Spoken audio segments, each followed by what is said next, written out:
Welcome back to Hunting Vintage with Dusk. Today we're going to go through these two boxes. These are both lots from 1967. This one here is roughly tax and shipping is of $89, and this one here is $219. I think they're pretty interesting. There's Hall of Famers. Now, how close can I get to completing the 1967 set for roughly $300 from different auctions? And which major stars will I have? Let's get to ripping and let's find out. So basically, they're calling this a 67 starter set, 200 plus cards, some duplicates. Good to very good condition, they're calling it. So as you can see, 67. We'll start in this box over here. Cleon Jones, Calvin Kuntz, John Buzzard, little crease there. Ken Harrelson, Al Jackson, Dick Grote, Cash and Klein. Let's get the stands out. Rob Gardner, Lee May. Lee May looks like it's in good condition there. Boog Powell, Kurt Flood, Jim Perry, Frank Howard, another Lee May, Ron Swoboda, Lou Burdett. Yeah, good to very good. I think this is more like poor. I think it's really poor. Jim Price. There's some good cards in here. Tony Taylor, Ozzie Virgil, Ron Klein, Pete Ward, Don Buford. World Series cards. That's one of the interesting things, the World Series cards that you have. Closest things that you would have to, being able to see pieces of the World Series. Danny Carter, Dick Williams. I'm wondering how 200 cards here, probably another 200-300 cards there, how close to this set I'll have. So when I'm done going through the boxes, what I'll do is I'll take it off camera, piece it together, and then do a recap. Ooh, Frank Robinson, there you go. I don't think I saw that in the photos. Little off center, but 1967 Frank Robinson's best card so far. Can't complain too much about that one.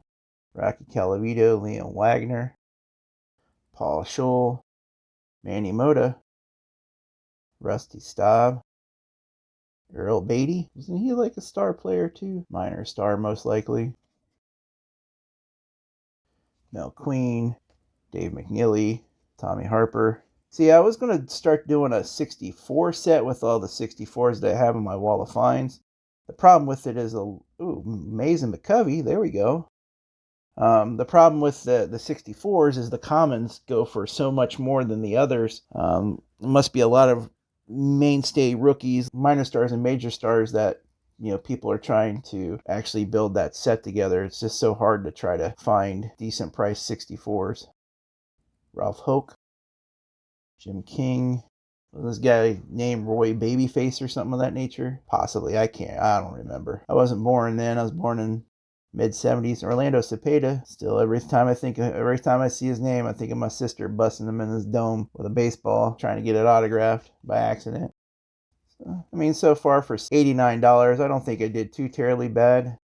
There's a nice starter set. There's some nice Hall of Famers. Not any of the real big solo Hall of Famers like Willie Mays or McCovey. Got the Cepeda, Rusty Staub, Ron Davis. Yeah, they seem to be a Jim Cott. Oh, that looks like got some water damage to it.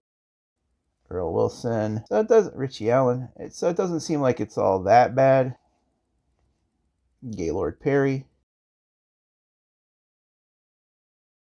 Harmon Killebrew and Bob Allison, Jose Alou, Joe Pepitone. So yeah, I don't think it's all Tug McGraw, paper loss. There is duplicates in here. I don't remember seeing too many of them. Tommy Davis and Fred Klagos. So decent star players. Let's go through here and check these out here. This one is the ones that I paid $219 with shipping and buyer's premium and things of that nature. Roughly looks about the same number of cards, 200 cards. See if there's anybody really worth anything in here. Rocky Calavito, Bob Allison.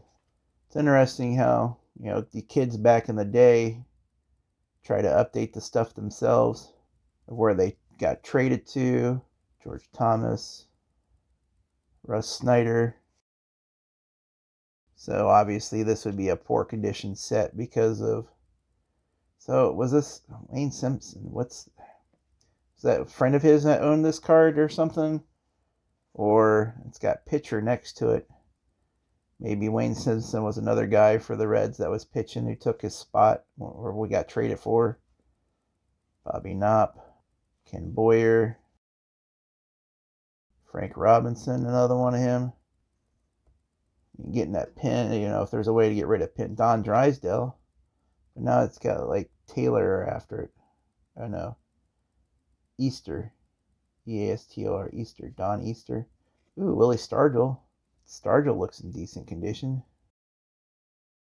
I forgot to put Frank Robinson over here. Another Don Drysdale. Dick Schofield. Dick Green. Fred Valentine. I put Bill Russell up there. Willie Davis. Sonny Jackson. He didn't get written on. Carl Yastrzemski. Oh man. That's still a 67 Yastrzemski. Dick Williams. Boy, he got... I don't even know who this is. Rick Wise. Somebody doesn't look like anybody really liked Rick Wise there. So yeah, I'm curious to see how close to the 67 set I am once I get through this all. Obviously, like I said, it's poor condition with everything all written on and stuff. Seeing more duplicates in this one than I am the other box. George Thomas, Bob Tillman, Sonny Siebert. I guess decent team cards there. Horace Clark. Frank Robinson, Killaroon, Boog Powell. It's in decent condition. Willie Stargell again. Huh. That's kind of interesting. Ted Simmons, catcher. Hall of Famer when he came into the league. So I'm wondering if maybe they just put the next player that took over their position or something. Al Dark, coach, not manager. Boog Powell, all marked up. Louis Aparicio, another Swoboda. Ed Matthews, looks kind of young in that one. He didn't get destroyed or written on. Ralph Terry. Al Kaline. There's another star player. I can't tell if that's ink or what, doesn't it? Sammy Ellis, Gordy Coleman, Lindy McDaniel. Go through this off camera. Another Al Kaline. I'll go through this off camera, determine if, see how close I am to the set.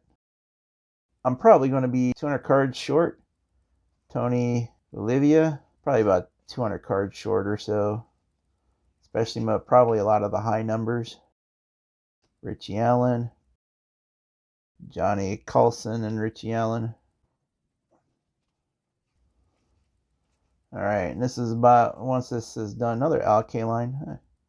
3 Al Kalines. It's not bad. I mean, 2 of them written on. Jim Cott, Denny McLean, Dalton Jones, Mets, Yankees. There's a Mickey in here somewhere. Phillies, Ozzie Virgil, Lindy McDaniel, Tommy Sisk, Jose Alou. Oh, there is a Mickey Mantle. Oh, and a Roger Maris too. Monfrey. Maybe that's who he traded forward. Matty Alou. What? Somebody taped. It's like somebody taped some kind of, what you call it, card to him. The Mickey Mantle. That's the one of the cards that I saw in there. It's which really caused me to bid as much as I did on it. All right, like I said, I will take this offline, put this together, see how much of the set I have, come back, let you know. So the results are in. The Mickey Mantle will be part of the set that I'm working on if I want to continue. And I did not realize it when I was going through the video, but these are duplicates. There's a few of them in there. maybe 90% are duplicates. There's a few of them there that I major creases or whatever, or the writing was so bad that I didn't want a common that had that kind of writing like the K line has. Looks like it's pretty much all the high numbers are short from 470 to 603. These are only cards that I have, and there I'm missing everything else. So I'm missing pretty much all the high numbers. If I want to continue down this path, I can continue to try to purchase lots. This is more of a what can be done through these different lots at estate sales. Plus, I mean, there's 250 to 300 cards here. I can probably get 60 to 80 bucks for those, even the condition that they're in if I put them on a balk lot. So at least I get some of my money back that I can use to purchase some of the cards. But all in all, missing 290 cards. Could you do it? A little work. You can put together a 67 set. You can put together basically any set through all the balk lots that are out there. You'll have to spend for the bigger names, but that goes with any set that you're trying to put together. So hope you had fun. I hope you learned something new. And as always, happy hunting.